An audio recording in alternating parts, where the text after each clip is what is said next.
Dans moins de 2 semaines, nous aurons en Guyane un congrès. Je serai amené à la fois à faire le résultat des États généraux qui ont suivi les mouvements de mars-avril que tous vous avez dû voir sur la télévision ou dans la presse.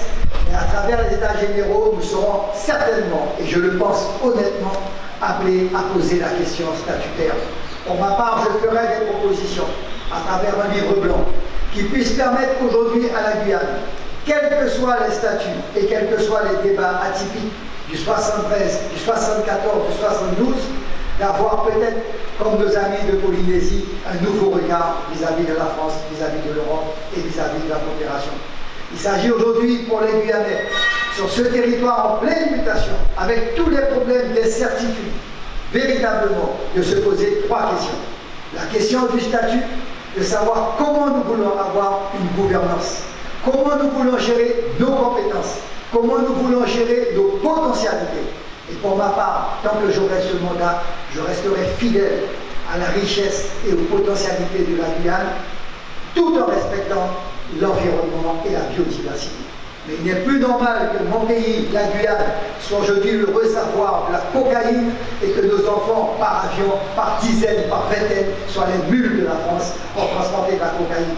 Nous devons donc aller résolument vers nos richesses potentielles. Et monsieur le préfet, permettez-moi publiquement de vous remercier d'avoir eu le courage, d'avoir eu l'audace, d'avoir respecté le cadre normatif d'une collectivité, la mienne, qui a attaqué l'État pour le permis pétrolier, que nous avons gagné sur une loi de 2000, qui fait qu'aujourd'hui, vous, dans l'outre-mer, vous êtes propriétaire des ressources minières de l'ensemble de votre territoire, également sur les bateaux maritimes.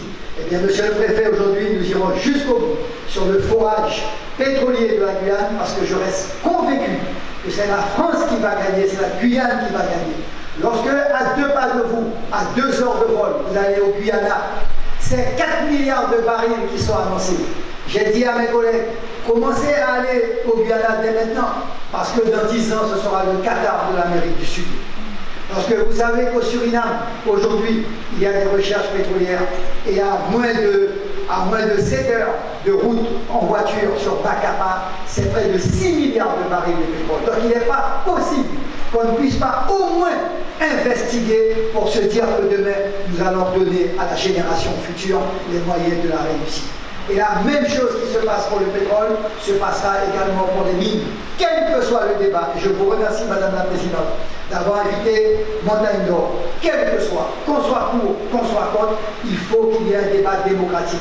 La parole doit être véritablement débridée. On ne peut plus laisser à d'autres parler en notre nom et décider en notre nom. Et encore moins de détourner l'opinion publique sur nos potentialités. Il appartient à toute société minière qui veut s'installer en Guyane qu'elle amène les conditions véritablement adéquates pour protéger l'environnement. Qu'elle dise ce qu'elle fera. Mais les Guyanais ne peuvent pas rester sourds à l'avenir de leur territoire. Et ce qui est fait pour le pétrole, qui est fait pour les mines, eh bien, sera fait pour le bois, sera fait pour l'agriculture, sera fait aujourd'hui pour la pêche. Nous sommes pillés matin midi sur nos eaux maritimes. Nous avons plus de 8000 garipéros qui pillent nos ressources minières. Donc il est temps aujourd'hui que nous puissions poser ces problèmes vis-à-vis du gouvernement et les résoudre également.